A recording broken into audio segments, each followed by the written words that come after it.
Minnesota's coming off a bye. You have to kind of be ready for some new wrinkles and things that might throw at you this week. Yeah, I mean they're playing really well on defense, especially. That's what we look at, and anytime you have a bye, it can help you because you get a chance to heal up, a chance to really focus on that, an extra week to focus on an opponent. But we get 2 byes during the season as well coming up, and so it's you don't know the one thing they're very sound. They're a very good defensive football team. They're going to be who they are. But there's no question they could throw a little wrinkle in that we got to be ready for. How have you guys handled pass rushes the last couple of weeks? Minnesota's got a good one too, but it seems like you guys have shored it up a little bit against Northwestern. Yeah, I mean we work on it every day. We do a lot of pass rush situations in practice. When you can run the ball, sometimes that helps you with your pass rush and being balanced. The guys just don't know you're standing back there and throwing it every snap. Being able to run the ball in throwing situations helps. The running backs are very involved in our pass protection, and also having pass concepts where the ball can get out fast. And the quarterback, more importantly, can make quick decisions and know where to go with the ball. So there's a whole bunch of stuff involved, and the obvious is getting the offensive line continuing to improve, which they have been with their technique and their pass sets. Rear isn't your biggest back, but he's pretty tough between the tackles. What have you seen from him, and has anything about his sort of ascendance, surprised you so far? Well, the fact that he's got the opportunity, I don't know if it's a surprise. He would show flashes in practice all the time about making a hard-nosed run here, making a play with his hands and blocking guys.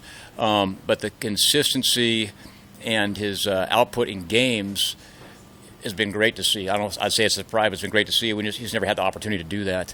But I love the way he's playing. I mean, he's shown that he can make all the downhill between the tackles runs. He's gone the perimeter. He's done a great job. I think he had 100 yards receiving in the last game. So he's done a really good job catching the football, which allows us to do a lot of different things. And then his pass protection. He does a good job of stepping up, and he's not afraid to take on a linebacker and knows who he's blocking. So he's really playing as a complete back, because I know the fans see him running the ball, but you got to be able to pass protect. You got to be able to catch the ball. And so he's done a really good job of that stuff, and he's playing really consistent for us. I'm proud of him.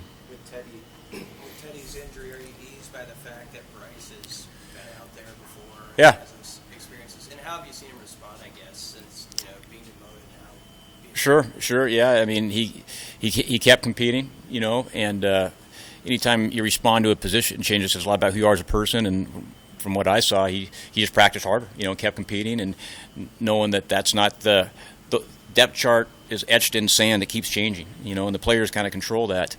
But he did a good job, when he came in the game.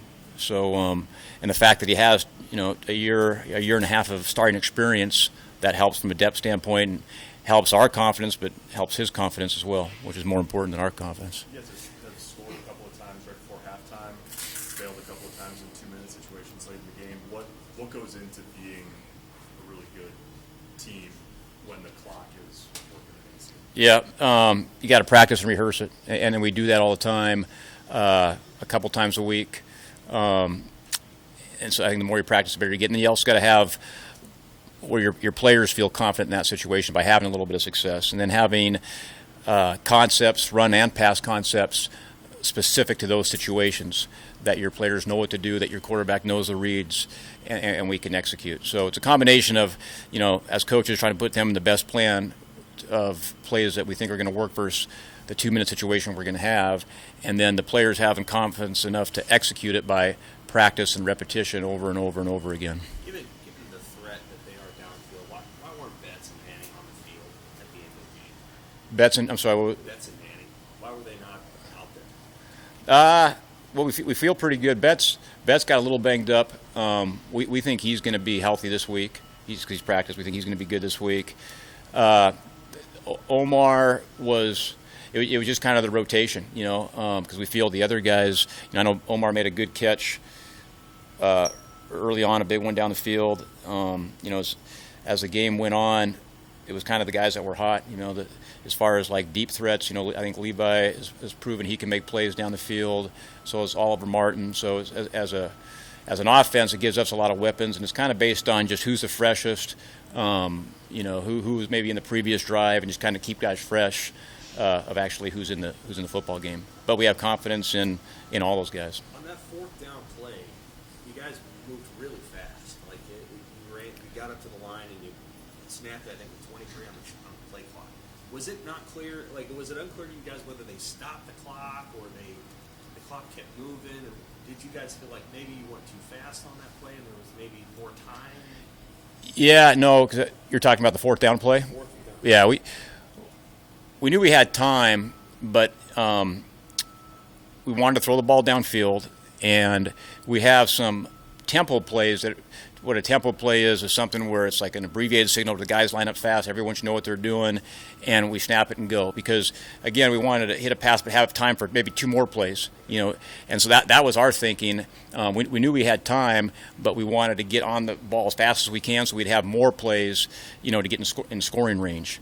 And to be honest, that play we could have executed a little bit better, but we had what we wanted. We had a one-on-one, and they played cover zero on us, and if you'd asked me, hey, they're going to play cover zero, I might have had maybe an inside breaking route. But if you had told me you're going to play 4th and 10, cover zero, and we get one-on-one matchups, that would have been at the top of my list. We just didn't execute it like we need to execute it. Where could the execution have improved on that play? Just kind of the timing. The timing, we could have a little bit of protection, but the timing of the two receivers running the route, the way we do that, the one guy went a little bit faster than the other. They're supposed to kind of be in a split. If they were a little bit tighter, we would have had better leverage on the outside route. But it was kind of just a combination of split, a little more time, so Adrian could have made maybe a little more catchable ball. But it was really the split of the receivers and just their initial angles. If they would have ran better initial angles, I think we would have had a step on their nickel, and that could have been a big play. Yeah, Scott talked about sort of scheming up a couple of things and the adjustments made at halftime that unlocked some of your production in the second half. I'm curious, with Ryan in the box, do you feel like you found a good flow there in terms of seeing what's happening, calling the game, making adjustments? Yeah, I think it's, I think Coach Hell's done a good job. I think, being 2 years into this system and everyone just being more comfortable around each other, because it's not just Coach Verduzco gives great input on the sidelines. Coach Austin gives great input in the run game. I mean, it's sometimes there's one voice where that actual play comes out, but there's a lot of input before that play comes out. And so everyone's really involved as an offensive staff in the adjustments and what's going on for the next play, especially when we're on defense. And I think that's one of those things when we're on defense and just our communication process, it's improved. I've been here for 2 years and just, guys kind of seeing how everybody thinks. Part of it's the system that you have in place. Guys feeling good about the play, and they know why we're running this play, and everyone being on the same page, and that gets better over time. So I think it's more of a, just gets better over time. But really everybody, everyone's on that headset. So I can't tell you how grateful I am that we got a great offensive staff that gives a lot of input, that knows exactly what we're doing. And each coach on the offensive staff had a major suggestion that helped us in that football game. We've seen now in several games, especially against better defenses, that you guys have come out in the third quarter and kind of shown something that they clearly didn't expect. Oklahoma, Michigan State. Are you guys kind of holding plays back, holding your powder so that maybe you can hit it at a certain time, or can you walk through just how you guys view the third quarter and what you guys are trying to get done? Yeah. You'll go into a game with anywhere from 55 to 75 plays in a given game. And a lot of those plays are specific to the situation. So sometimes the situation comes up, like the one play where we hit Levi for a touchdown. That was a specific red zone situation where we had a tendency of the coverage they were going to be in, and we felt pretty good about it. And so when that situation comes up, then it's just reacting and knowing, hey, that's the situation. This is the play we practice. Call it. But you can't call that play until you get that situation, because it's designed for that situation. So I think part of it, we don't try to we want to call our best plays in the first drive, and we want to call our best stuff first. For example, the third down that we hit to Omar, the 4th and 5. going into the game, I thought that was going to be our best fourth down. I wasn't going to hold that back. I mean, the first fourth down or third medium, that play was coming up, and we hit it. So that's kind of an example of you don't want to, at the end of the game, say, hey, I wish we would have called this. Okay, we don't want to have those situations. But in saying that, there's some plays, like some of the plays we hit in the red zone, that are specific to that situation. Like a 3rd and 10 comes up at the 10. Well, at the 10-yard line going in, we have a specific play for that situation. And then and some of it comes into adjustments, like, hey, they're doing this. Hey, to this formation, they're doing this. It's time for this play. And there is some, too, is we want to call some plays early on to see, hey, how they're playing this formation. Okay, how are they playing this formation, which lets us, say, okay, this one might work or this one might not work.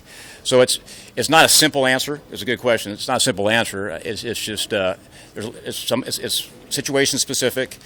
You still want to call your best stuff first, but then also have stuff in your on your play sheet that, hey, if they're doing this, we can go to this, and that's kind of where the adjustments come in hand. Thanks, Coach. Thanks, guys. Appreciate it. Thank you.